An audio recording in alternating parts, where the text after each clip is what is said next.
Hello everyone, welcome to tasty dish by Sethu Palaniappan. இன்றைக்கி ஒரு சூப்பரான ரைஸ் கீர் ரெசிபி தான் பார்க்க போகிறாங்க. அதுவும் லெஃப்ட் ஓவர் ரைஸ் வச்சு வாங்க எப்படி செய்யலான்றதை பார்க்க. எப்பயாவது சாதம் வடிக்கும் போது மிஞ்சிச்சுன்னா இந்த மாதிரி செஞ்சு பாருங்கள். ரொம்ப சிம்பிள் அண்ட் ஈஸி ரெசிபி தான், ரொம்ப டேஸ்ட்டாகவும் இருக்குங்க. இந்த ரைஸ் கீர் ரெசிபி செய்கிறதுக்கு எந்த ரைஸ் வேணாலும் யூஸ் பண்ணலாங்க. நான் பொன்னி அரிசி எடுத்துருக்கிறேன், நீங்கள் பச்சரிசி கூட எடுத்துக்கலாம், இல்லை பாஸ்மதி ரைஸ் கூட வச்சு செய்யலாங்க.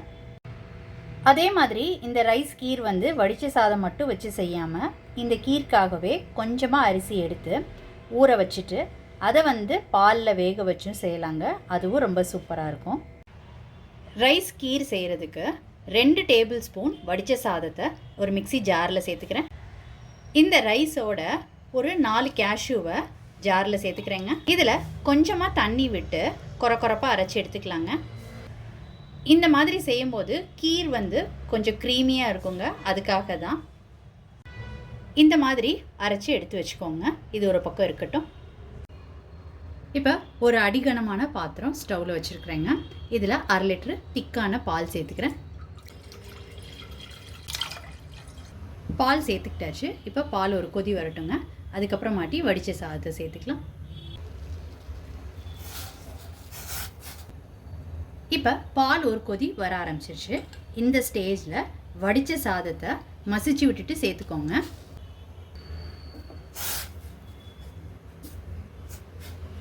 கையாலையோ மத்தாலையோ சாதத்தை மசிச்சு விட்டுட்டு சேர்த்துக்கோங்க. அடுப்பை குறைச்சி வச்சு கொதிக்க விடுங்க, இல்லாட்டினா பால் பொங்கி வந்துடும்.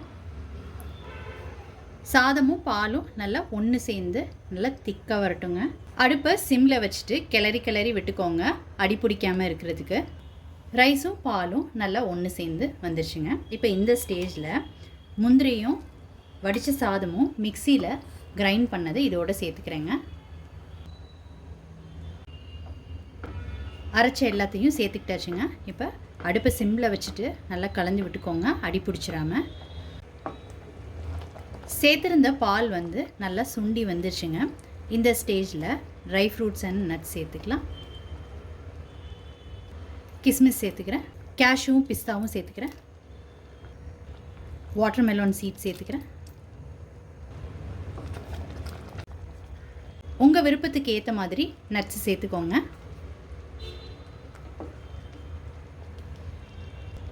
ஏலக்காய் தூள்,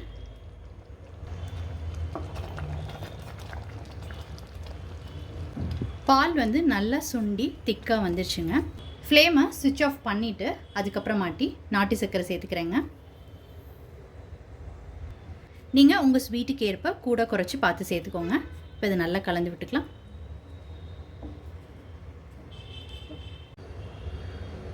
நாட்டு சர்க்கரை சேர்த்து நல்லா கலந்து விட்டுக்கிட்டாச்சுங்க. இப்போ அடுப்புலேருந்து இறக்கிடலாம். ரொம்ப சூப்பராக ஒரு அருமையான கீர் ரெடி பண்ணியாச்சுங்க, லெஃப்ட் ஓவர் ரைஸ் வச்சு. நீங்களும் இந்த ரெசிபி கண்டிப்பாக ட்ரை பண்ணி பாருங்கள். ரொம்ப சிம்பிள் அண்ட் ஈஸி ரெசிபி தான், நல்ல ஹெல்த்தியான ரெசிபியும் கொடுங்க. இது ஈவினிங் ஸ்நாக்குக்கு பசங்களுக்கு செஞ்சு கொடுக்கலாம். நீங்கள் ட்ரை பண்ணிவிட்டு உங்களோட கமெண்ட்ஸை சொல்லுங்கள். உங்களுக்கு இந்த ரெசிபி பிடிச்சிருந்துச்சுன்னா லைக் அண்ட் ஷேர் பண்ணுங்கள் உங்கள் ஃபேமிலி அண்ட் ஃப்ரெண்ட்ஸ்க்கு. Tasty dish by Sethu Palaniappan சேனலை சப்ஸ்கிரைப் பண்ணுங்கள். நோட்டிஃபிகேஷன் பெல்லை கிளிக் பண்ணுங்கள் for more videos. Thanks for வாட்சிங்.